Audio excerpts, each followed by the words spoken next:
Hello everyone, आज के इस वीडियो में हम बात करेंगे torque on A dipole in a uniform electric field. तो पिछले वीडियो में हमने अब तक बात किया था डायपोल की। हमने फील्ड निकाली थी डायपोल के अराउंड। इसके किसी भी पॉइंट पे, एक जनरल पॉइंट पे हमने डायपोल का फील्ड निकाल के देखा था। उसके एक्सियल पॉइंट पे हमने फील्ड निकाला था, उसके इक्वेटोरियल पॉइंट पे हमने फील्ड निकाला था। और आज के इस वीडियो में हम बात करेंगे उसके डायपोल के टॉर्क के बारे में, जिसको हम पुट कर देंगे किसी डायपोल को यूनिफॉर्म इलेक्ट्रिक फील्ड में। तो सबसे पहले हम एक ड्रॉ कर लेते हैं एक यूनिफॉर्म इलेक्ट्रिक फील्ड। तो एक यूनिफॉर्म इलेक्ट्रिक फील्ड हम ड्रॉ कर लेते हैं। एक ये मैं ड्रॉ कर रहा हूँ यूनिफॉर्म इलेक्ट्रिक फील्ड।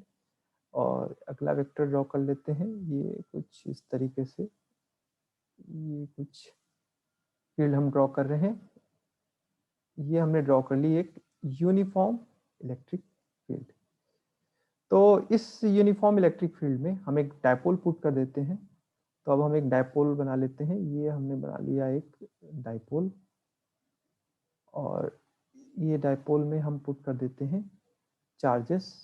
तो एक चार्ज हम इधर पुट कर देते हैं इस एंड पे, दैट्स योर निगेटिव क्यू। और एक इस एंड पे हम चार्ज पुट कर देते हैं, that charge is positive Q. और इन दोनों चार्जेस के बीच का जो सेपरेशन डिस्टेंस है वो हम हमेशा की तरह लेंगे 2a। ये बात होगी। तो इस डायपोल का सबसे पहले हम देख लेते हैं इस डायपोल का डायपोल मूवमेंट क्या होगा। तो डायपोल मूवमेंट जो होगा इस डायपोल का, वो होगा dipole moment is equal to, which is p is equal to इधर चार्ज, एक चार्ज ले लेते हैं, and the separation distance between these two charges which is 2a।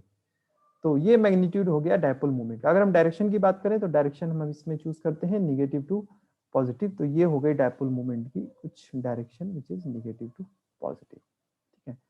तो यहाँ पे हम देख सकते हैं ये डायपोल मोमेंट जो है वो इलेक्ट्रिक फील्ड, ये डायपोल मोमेंट का डायरेक्शन है, और ये इलेक्ट्रिक फील्ड का डायरेक्शन है, और ये डायपोल मोमेंट का डायरेक्शन। इन दोनों के बीच एक एंगल है, which angle is your theta. तो ये बात हो गई। तो यहाँ पे अब हम जरा फोर्सेस देख लेते हैं।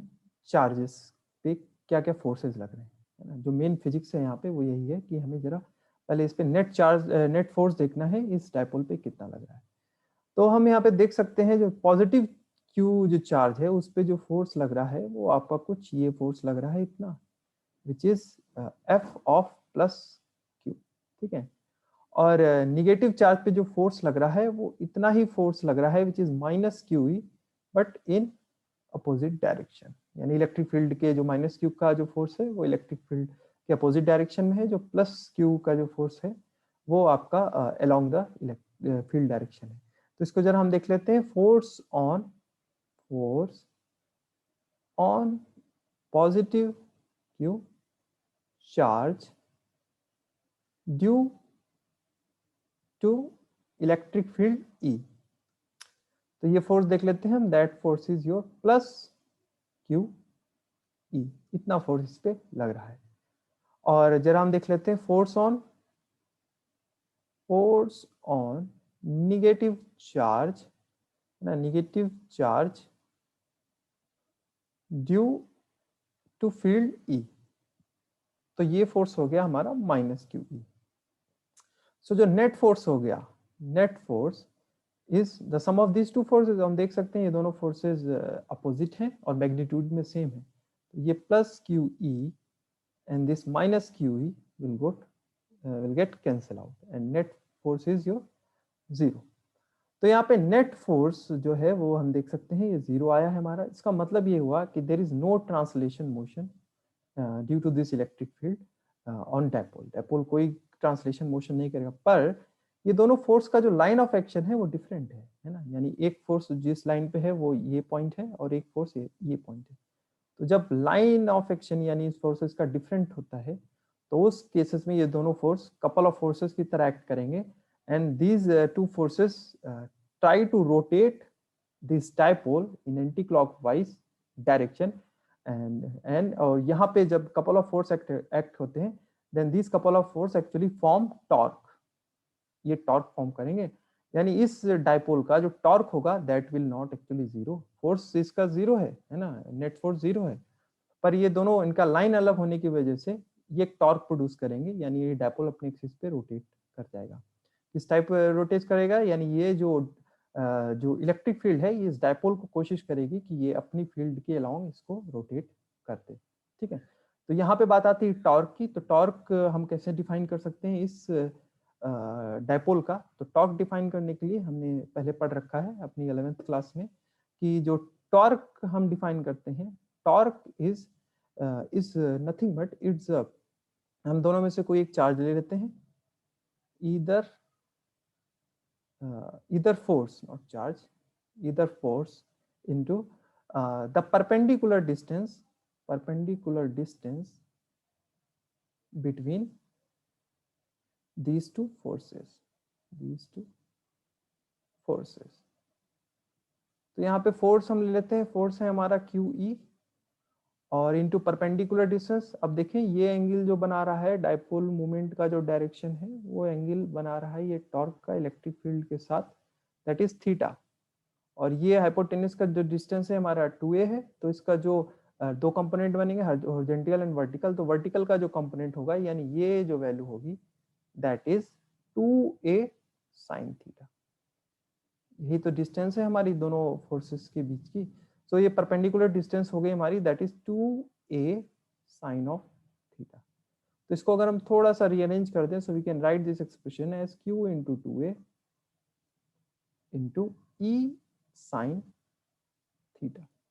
तो यहां से हमें जो टॉर्क का एक्सप्रेशन मिलेगा वो मिलेगा हमको, it's torque is equal to what is q into 2a। q into 2a हमें पता है it's dipole moment, so p e sin of theta. ये हो गया हमारा final expression for your torque. तो ये जो टॉर्क है इसका ये मैग्नीट्यूड है PE sin थीटा, और इसको हम वेक्टर की फॉर्म में भी डिफाइन कर सकते हैं, that is it's nothing but vector P cross vector E। Okay, क्योंकि यहाँ पे दो वेक्टर का क्रॉस प्रोडक्ट लेते हैं तो वो अगर A और B है तो A B sin थीटा है ना। ये मैथमेटिकल जो फॉर्मुलिज्म है क्रॉस प्रोडक्ट का वो हमने यहाँ पे यूज किया और हमने डिफाइन कर दिया कि this torque is nothing but it's P cross E। तो यहाँ पे P क्रॉस E, यहाँ पे E क्रॉस P भी हो सकता था, but E cross P cross E हमने इसलिए लिया because the rotation is anti clockwise. इस जो आपका डायपोल है it's actually rotating anti clockwise. ठीक है, तो इस वजह से हमने लिया P cross E and the direction of torque, अब ये एंटी क्लॉकवाइज रोटेट करेगा तो it's nothing but it's on to the paper, it's into the plane of paper, ठीक है। तो ये हो गई इसकी डायरेक्शन है ना। अगर ये क्लॉकवाइज अगर रोटेट कर रहा होता तो जो डायरेक्शन होती है वो आउटवर्ड हो जाती है आपकी, है ना। तो ये बात हो गई टॉर्क के बारे में, जिसमें हमने इसका जो वेक्टर फॉर्म है वो है P क्रॉस E, इसके जो इसका मैग्नीट्यूड फॉर्म है वो है PE sin थीटा। अब हम बात करेंगे इस टॉर्क का वैल्यू मैक्सिमम कहाँ पे होगा, यानी ये टॉर्क जो होगा वो किन केसेस में इसका वैल्यू मैक्सिमम हो सकता है। तो देखें मैक्सिमम वैल्यू के लिए देखें टॉर्क मैक्सिमम, ठीक है।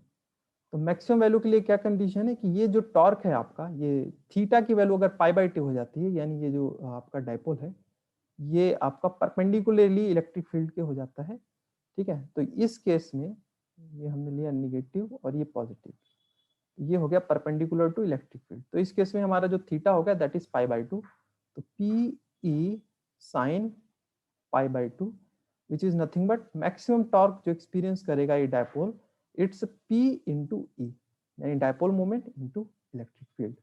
तो ये वैल्यू हो गई मैक्सिमम टॉर्क की, जो कि इसका एक कंडीशन है। नेक्स्ट एक और यहाँ पे इंपॉर्टेंट इस पे कंडीशन ये है कि अगर हम इलेक्ट्रिक फील्ड ले लें 1 यूनिट का इलेक्ट्रिक फील्ड ले लें और थीटा को π/2 पुट कर दें, यानी परपेंडिकुलरली पुट कर दें इलेक्ट्रिक फील्ड में, तो इस केस में जो टॉर्क है इस in this case one can define this torque as dipole moment, है ना। One can define the torque as dipole moment.